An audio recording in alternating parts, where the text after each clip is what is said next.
പുഷ്പനെ അറിയാമോ, ഞങ്ങളുടെ പുഷ്പനെ അറിയാമോ? കേരളത്തിലെ DYFI സഖാക്കളുടെ ഒരു വല്ലാത്തൊരു പാട്ടാണ്. പുഷ്പൻ പോയി. പുഷ്പൻ കൂത്തുപറമ്പ് വെടിവെപ്പിൻ്റെ രക്തസാക്ഷിയാണ്, ജീവിക്കുന്ന രക്തസാക്ഷിയായിരുന്നു. പുഷ്പൻ എന്തിനാണ് വെടിയേറ്റ് മരിച്ചതെന്ന് ചിലപ്പോൾ അന്ന് ഈ സമരങ്ങളൊക്കെ കൗതുകത്തോടെ കണ്ടിരുന്ന ഒരാളെന്ന നിലയിൽ 29 വർഷങ്ങൾക്ക് മുമ്പാണ് എനിക്ക് തോന്നാറുണ്ടായിരുന്നു. പുഷ്പൻ്റെ ജീവിതം സാർത്ഥകമായോ പാഴായിപ്പോയോ? ഇത് വളരെ വളരെ സങ്കീർണമായൊരു ചോദ്യമാണ്. പുഷ്പനിൽ മാത്രം ഒതുങ്ങി നിൽക്കുന്നതല്ല അത്. നമ്മുടെ രാജ്യത്തൊക്കെ വലിയ പോരാട്ടങ്ങൾ നടത്തി രക്തസാക്ഷികളായ മനുഷ്യരുണ്ട് പല പാർട്ടികളിൽ. അവരുടെയൊക്കെ ജീവിതം സാർത്ഥകമായോ എന്ന് ചോദിച്ചാൽ എൻ്റെ ഒരു അഭിപ്രായം എപ്പോഴും അവരെന്തിനു വേണ്ടിയാണോ പ്രവർത്തിച്ചത് അതിൻ്റെ അടിസ്ഥാനത്തിൽ അത് സാർത്ഥകമാണ് എന്നേ പറയാൻ പറ്റുള്ളൂ. പക്ഷേ നമ്മൾ പുറത്തു നിന്ന് നോക്കുമ്പോൾ അത് ശരിയല്ല എന്നുള്ള വിലയിരുത്തലായിരിക്കും പലർക്കും ഉണ്ടാകുന്നത്. ഇപ്പോൾ എൻ്റെ അച്ഛനൊക്കെ തന്നെ വലിയ പോരാട്ടങ്ങളൊക്കെ നടത്തി.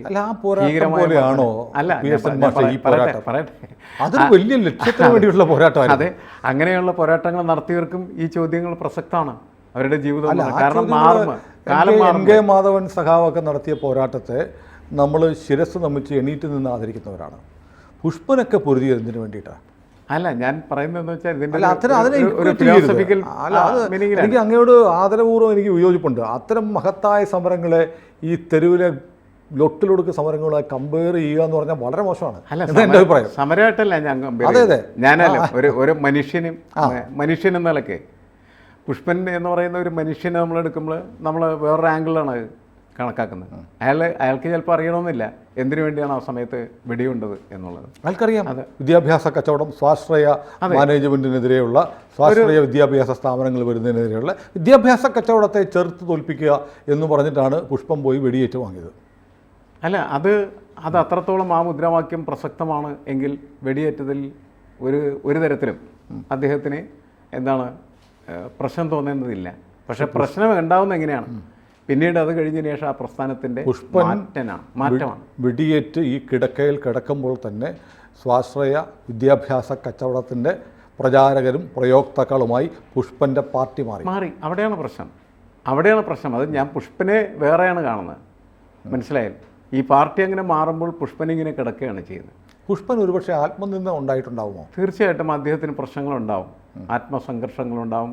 മാത്രമല്ല പാർട്ടി ഇങ്ങനെ ചെയ്യുന്നത് എന്തിനു വേണ്ടി എന്നുള്ള ചോദ്യവും അയാളെ നിരന്തരമായി വേട്ടയാടിക്കൊണ്ടിരിക്കാനുള്ള സാധ്യത. ഞാൻ കരുതുന്നു അങ്ങനെ ഉണ്ടാവില്ലെന്ന്. കാരണം പുഷ്പൻ എണീറ്റ് നടക്കാൻ ശേഷിയില്ല. പാർട്ടിക്കാർ മുന്നിൽ വന്നിട്ട് മോഹിനിയാട്ടം നടത്തുന്നതും ഡാൻസ് കളിക്കുന്നതും ഒക്കെ മാത്രമേ പുഷ്പൻ കാണുന്നുള്ളൂ. ഈ താൻ എതിർത്ത് വെടിയുണ്ട നട്ടലിനേറ്റുവാങ്ങിയ സ്വാശ്രയ വിദ്യാഭ്യാസത്തിൻ്റെ പ്രചാരകർ ഇന്ന് പാർട്ടിയാണെന്നുള്ളത് പുഷ്പൻ അറിഞ്ഞു കാണത്തില്ല. പുഷ്പനോട് പറഞ്ഞിട്ടുണ്ടാവില്ല. പുഷ്പൻ്റെ വീട്ടിലേക്ക് വേറെ ആർക്കും കയറാൻ പറ്റില്ലായിരുന്നു കഴിഞ്ഞ 29 വർഷം. ഞാൻ അങ്ങനെ കേട്ടിരിക്കുന്നത് അല്ലേ? പുഷ്പൻ്റെ വീട്ടിലേക്ക് ചെല്ലുന്നവരെ പാർട്ടി എമിഗ്രേഷൻ ചെക്കപ്പ് പോലെ ചെക്ക് ചെയ്ത് കയറ്റൂല. പുഷ്പനോട് സംസാരിക്കാൻ സമ്മതിക്കില്ല, പുഷ്പനെ കാണാൻ സമ്മതിക്കില്ല, അങ്ങനെയൊക്കെയാണ് കേട്ടിട്ടുള്ളത്. അല്ല, അതൊക്കെ ആവശ്യങ്ങളൊക്കെ ഇങ്ങനെ നിൽക്കട്ടെ. ഞാൻ പറയുന്നത് ഇത് പുഷ്പൻ അറിഞ്ഞു എന്ന് ഉള്ള രീതിയിൽ നമുക്ക് സങ്കല്പിക്കാം. അങ്ങനെയാണെങ്കിൽ തീർച്ചയായിട്ടും അദ്ദേഹത്തിന് വലിയ ആത്മസംഘർഷം ഉണ്ടാവും. അദ്ദേഹത്തിൻ്റെ പാർട്ടിയോട് വലിയ പ്രതിഷേധം തോന്നുകയും ചെയ്യണം. അതാണല്ലോ അതിൻ്റെ ഒരു ആത്മാർത്ഥത എന്ന് പറയുന്നത്. കാരണം നമ്മൾ പ്രതിഷേധിക്കാൻ കഴിവില്ല. അല്ല, നമ്മളൊരു കോസിന് വേണ്ടി ഫൈറ്റ് ചെയ്യുമ്പോൾ ആ കോസിനെ ഒറ്റ കൊടുക്കുക. അതിന് തുല്യമാണ് ഈ സ്വാശ്രയ കോളേജുകളെ എതിർക്കുകയും കുറേ കഴിയുമ്പോൾ സ്വാശ്രയ കോളേജുകളെ എന്ത് ചെയ്യുന്നു, ആനയിച്ചു കൊണ്ടുവരികയും ചെയ്യുന്നത്. അത് ഒരുപാട് വിഷയങ്ങളുള്ള ഒരു കാര്യമാണ്. കാരണം വെച്ചാൽ അങ്ങനെ സ്വാശ്രയ കോളേജിനെ എതിർത്ത് ശരിയായിരുന്നു. ഈ സ്വാശ്രയ കോളേജുകൾക്കെതിരെ വലിയ സമരമുണ്ടായി. പുഷ്പനെ 4-5 സഖാക്കളല്ലേ അത് കൊല്ലപ്പെട്ടത് കൂത്തുപറമ്പല്ലേ? പുഷ്പനൊക്കെ വെടിയേറ്റ് കിടക്കുന്ന സമയത്ത് ആ സമരത്തിൻ്റെ ചൂടാറും മുമ്പ് സഖാവ് പിണറായി വിജയൻ്റെ മകൾ പഠിച്ചത് സ്വാശ്രയ സ്ഥാപനത്തിലാണ്. അതെ, അതിശക്തമായ വിമർശന കാര്യത്തിൽ ബെർലിൻ കുഞ്ഞിനാഥൻ നായർ പറഞ്ഞിട്ടുണ്ടായിരുന്നു. അതെ, പൊതുസമൂഹത്തിന് ആ കാര്യത്തിൽ അതിശക്തമായിട്ടുള്ള വിമർശനമുള്ളതാണ്. കാരണം എന്ന് വെച്ചാൽ രാഷ്ട്രീയ നേതാക്കൾ എന്താണ് ചെയ്യേണ്ടത്? സത്യസന്ധമായിട്ട് അവർ ഉയർത്തിരിക്കുന്ന മുദ്രാവാക്യത്തിനോട് കൂറ് പുലർത്തേണ്ട ആവശ്യമാണ്. അപ്പോൾ അവർ ആലോചിക്കേണ്ടത് എന്താണെന്ന് വെച്ചിട്ടുണ്ടെങ്കിൽ മകളെ സ്വാശ്രയ സ്ഥാപനത്തിൽ പഠിപ്പിക്കുന്നതിന് വേണ്ടിയിട്ട് കൊണ്ടുപോകുന്ന സമയത്ത് സ്വാഭാവികമായിട്ടും അവരാലോചിക്കേണ്ട കാര്യം ഈ സഹാക്കളെയാണ്, ഈ മരിച്ചുപോയ സഹാക്കളെ. അവരെ ഓർത്താൽ ഇവർക്ക് ചേർക്കാൻ പറ്റില്ല. മരിച്ചുപോയവരെയും മരിക്കാതെ ജീവിക്കുന്നവരെയും ഒക്കെ ഓർത്ത് കഴിഞ്ഞാൽ അതിന് ചേർക്കാനായിട്ട് പറ്റില്ല. പുഷ്പനെ ഓർമ്മിച്ചാലല്ലേ? അതെ, പുഷ്പനെ ഓർമ്മിച്ചാൽ സ്വാഭാവികമായിട്ടും അത് പ്രശ്നമാണ്. പക്ഷേ അങ്ങനെ ഓർക്കുന്ന സമൂഹമല്ലത്.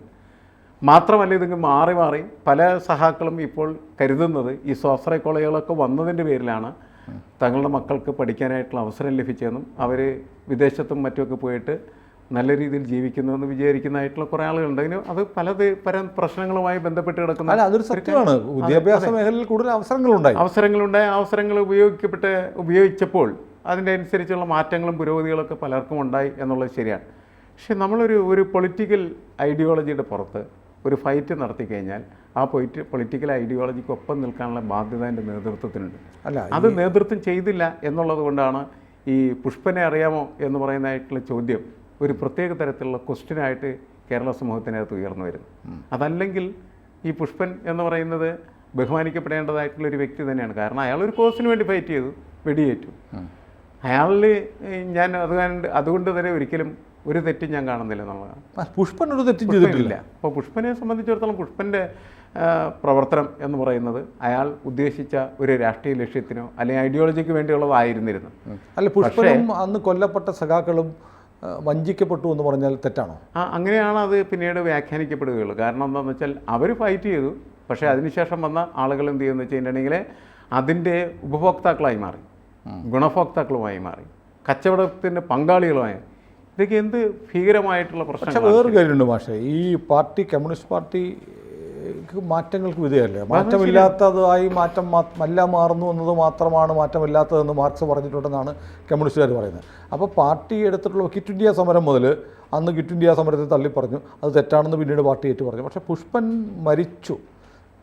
മരിച്ച ഇപ്പോഴെങ്കിലും അന്നത്തെ സ്വാശ്രയ സമരം തെറ്റായിരുന്നുവെന്ന് CPM പറയുമോ? ഇല്ല, പറയാൻ ഒരു സാധ്യതയിൽ പറയുന്നത് ശരിയുമല്ല എന്നുള്ള അഭിപ്രായക്കാരന്. എന്താ കാരണം? തെറ്റുപറ്റിപ്പോയെങ്കിൽ അത് തെറ്റ് ആണ് എങ്കിൽ അത് തീർച്ചയായിട്ടും ഇവരുടെ തന്നെ തെറ്റാണല്ലോ. തെറ്റ് നമ്മളിപ്പോൾ ഈ സമരത്തിന് പോയാലേ മരണം മരിക്കുക എന്ന് പറയുന്നത് അങ്ങനെ സഹാക്കളെ കൊണ്ടുപോയാൽ മാത്രമേ അവർ മരിക്കുള്ളൂ. മനസ്സിലായേ? അങ്ങനത്തെ ഇപ്പം എവിടെയെങ്കിലും സമരം നടന്ന് ആരെങ്കിലും മരിക്കുന്നൊന്നുണ്ട്? സമരത്തിന് ആളെ കിട്ടില്ല.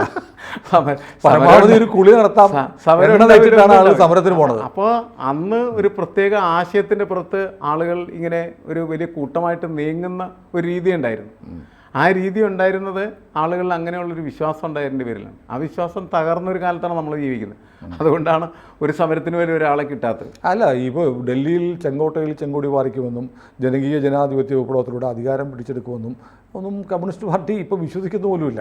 ഇല്ല, അങ്ങനെ ആരും വിശ്വസിക്കുന്നില്ല. അങ്ങനെ സംസാരിക്കാനും പറ്റില്ല. അവനെ നോക്കി ആളിൽ ചിരിക്കുമല്ലോ അങ്ങനെ. അല്ല, അതാണ് എന്ന് വെച്ചാൽ യാഥാർത്ഥ്യബോധം പല കാര്യങ്ങളിലും ഉള്ള ഒരു സമൂഹമായിട്ട് ഈ സമൂഹം മാറിയിട്ടുണ്ട്.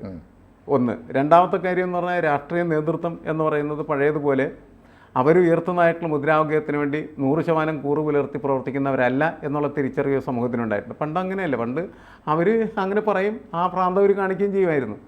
ഇന്നതല്ല. ഇന്ന് എന്തൊക്കെ പറയുന്നുണ്ടെങ്കിൽ പോലും അത് ഏതെങ്കിലും തരത്തിലുള്ള താല്പര്യത്തിന് വേണ്ടിയായി മാറിയിരിക്കുന്നു എന്നുള്ള തിരിച്ചറിവ് അവർക്കുണ്ട്. പറയുന്ന ഓരോ വാക്കിൻ്റെ മുന്നിൽ അതെ ഒരു അജണ്ടയുണ്ട്. ആ അജണ്ട ആളുകൾ തിരിച്ചറിയുന്നുണ്ട്. അങ്ങനത്തെ ഒരു കാലമാണ്. അതുകൊണ്ടാണ് സമരം ചെയ്യാൻ ആളെ കിട്ടാതിരിക്കുന്നത്. മാത്രമല്ല അതൊക്കെ അത് വളരെ അപ്രസക്തമായി മാറിപ്പോയതുകൊണ്ടാണ്. പക്ഷേ 29 വർഷം പുഷ്പൻ എന്നുള്ള ചെറുപ്പക്കാരൻ ഒരു കിടക്കയിൽ ഒരു വെജിറ്റേറ്റീവ് സ്റ്റേറ്റിൽ കിടന്നു എന്നുള്ളത് എത്രയോ ഹൃദയഭേദകമാണ്. അയാളുടെ സ്വപ്നങ്ങൾ, അല്ലേ, അയാളുടെ ആഗ്രഹങ്ങൾ എല്ലാം തകർന്ന് തരിപ്പണമായതാണ്. അതിൻ്റെ പാർട്ടി അയാളെ പരിപാലിച്ചു എന്ന് പറയുന്നത് കൊണ്ടൊന്നും ഒരു കാര്യമല്ല. ഒരു മനുഷ്യൻ്റെ പാർട്ടിക്ക് ചെയ്യാവുന്ന കാര്യം ചെയ്തു എന്നുള്ളൂ. അത് നമ്മൾ തർക്കമൊന്നുമില്ല. ആ കുടുംബത്തെ, പുഷ്പനെ ഇക്കാലം അത്രയും വളരെ ഭംഗിയായി പാർട്ടി പരിപാലിച്ചിട്ടുണ്ട്, ആ കുടുംബത്തെ നോക്കിയിട്ടുണ്ട്. പക്ഷേ എന്നാലും ഒരു ചെറുപ്പക്കാരൻ്റെ സ്വപ്നങ്ങൾക്കുള്ള വിലയല്ലേ? പുഷ്പൻ ആരാവേണ്ട ആളായിരുന്നു. പുഷ്പൻ ആരുമാകാം, അല്ലേ? ആരുമാകാം.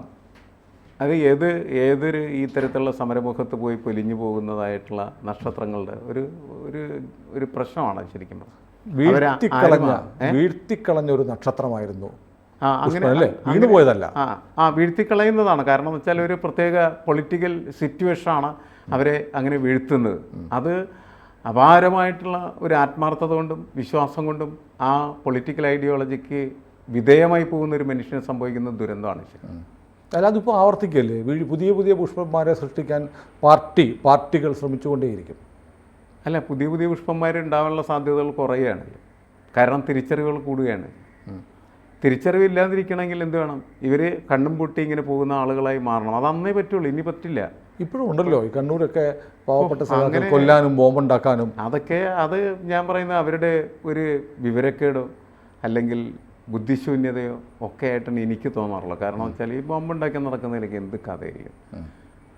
മാത്രമല്ല ഈ അതൊക്കെ എന്തിനാണ് ബോംബുണ്ടാക്കണം? ആരെങ്കിലും കൊല്ലാൻ വേണ്ടിയിട്ടാണല്ലോ. അത്തരത്തിലുള്ളൊരു പ്രത്യയശാസ്ത്രം എന്ന് പറയുന്നതിന് ഒരു പ്രസക്തിയുമില്ലല്ലോ ശരിക്കും പറഞ്ഞു കഴിഞ്ഞാൽ.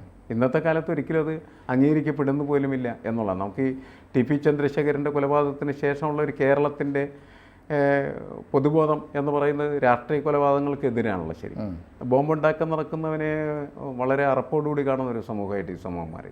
അങ്ങനെയില്ല, അതിനൊക്കെ ഒരു മാന്യത കൊടുക്കാൻ വേണ്ടി ബോംബുണ്ടാക്കി മരിച്ച ആളുകൾക്ക് സ്മാരകമുണ്ടാക്കുകയും സംസ്ഥാന സെക്രട്ടറി തന്നെ ഉദ്ഘാടനം ചെയ്യാൻ പോവുകയും ഒക്കെ ചെയ്യുന്ന ഒരു കാലമാണ് ഇപ്പോഴും. അതിൻ്റെ ഒരു ഇപ്പം നമ്മൾ എറണാകുളം ജില്ലയിൽ എവിടെയെങ്കിലും അങ്ങനത്തെ ചിന്ത വെച്ച് പുലർത്താൻ പറ്റുമോ? തോന്നുന്നു എറണാകുളത്ത് തല്ലാൻ പോലും ആളെ കിട്ടുകയില്ല. തല്ലാൻ പോകാൻ പോലും ആളുകൾ പഴയ ഇല്ല. കാരണം ഇവിടെ വളരെയധികം മാറ്റങ്ങൾ സംഭവിച്ചിട്ടുണ്ട്. കണ്ണൂർ മാറിക്കൊണ്ടിരിക്കുകയാണെന്ന് ഞാൻ പറയുന്നത്. ഇപ്പോൾ എറണാകുളത്തൊക്കെ പാർട്ടിക്കകത്ത് ഈ 2000-ങ്ങളിൽ നടന്ന ഒരു പ്രതിഷേധവും വിമത പ്രവർത്തനമൊക്കെ കണ്ണൂരിൽ ഇപ്പോൾ ആരംഭിച്ചിട്ടുള്ളൂ.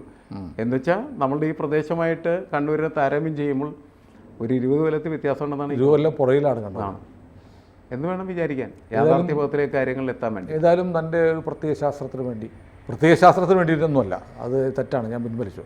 തൻ്റെ പ്രസ്ഥാനം പറഞ്ഞത് വിശ്വസിച്ച് തോക്കിന് മുന്നിലേക്ക് എടുത്തിയാടി, പോലീസിന് മുന്നിലേക്ക് എടുത്തിയാടി, വെടിയുണ്ട നട്ടലിലേറ്റ് വാങ്ങി 29 വർഷം നരകയാതന അനുഭവിച്ച, എത്ര മനോഹരമായി നിങ്ങൾ എത്ര സുഗന്ധദ്രവ്യങ്ങൾ കൊണ്ട് ലേപനം ചെയ്തു, എന്തെല്ലാം ഹൃദ്യമായി ചെയ്തു എന്ന് പറഞ്ഞാലും, എത്ര പാട്ടുകൾ പാടിയാലും, എത്രമാത്രം നൃത്തച്ചൂടുകൾ ആ കിടക്കയ്ക്ക് ചുറ്റും വെച്ചു എന്ന് പറഞ്ഞാലും, ആ ജീവിതത്തിന്, ആ സ്വപ്നങ്ങൾക്ക് ഒരുപാട് വിലയുണ്ട്.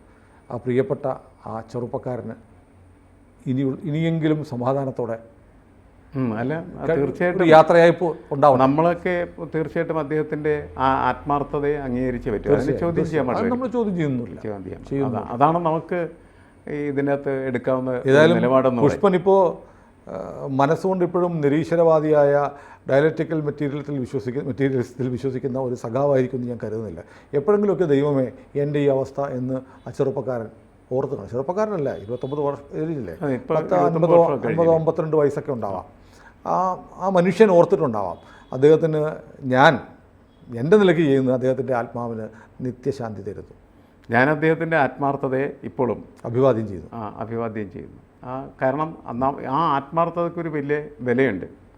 ബാക്കിയുള്ള കാര്യങ്ങളൊക്കെ നമ്മൾ പരിശോധിക്കുകയും അതേപോലെ തന്നെ ആ പരിശോധന അടിസ്ഥാനത്തിൽ തീരുമാനത്തിലെത്തുകയും ചെയ്യുമ്പോൾ നമ്മൾ കൊടുക്കുന്നത് ഒരു മനുഷ്യൻ കാണിക്കുന്ന വളരെ ആത്മാർത്ഥമായിട്ടുള്ള ത്യാഗപൂർണമായിട്ടുള്ള കാഴ്ചപ്പാടിന് ഉള്ള ഒരു അഭിവാദ്യം എന്ന നിലയ്ക്ക് അതിനെ കണക്കാക്കാൻ പറ്റും. സങ്കടകരമായൊരു ജീവിതം. ബാക്കിയെല്ലാം നമുക്ക് ഒരുപാട് വിമർശനങ്ങൾ പല കാര്യങ്ങളും. അതെ, തീർച്ചയായും അങ്ങനെയാണ്. ഏതായാലും സങ്കടകരമായൊരു ജീവിതം അവസാനിച്ച് കിട്ടുന്നതാണ് പുഷ്പനെ സംബന്ധിച്ച് ഏറ്റവും സന്തോഷകരം. പുഷ്പൻ പോകട്ടെ, അല്ലേ? അതെ. കൂടുതൽ വാർത്തകളും വിശേഷങ്ങളും നിങ്ങളിലേക്ക് എത്താൻ ABC മലയാളം സബ്സ്ക്രൈബ് ചെയ്യുക, ബെൽ ബട്ടണും അമർത്തുക.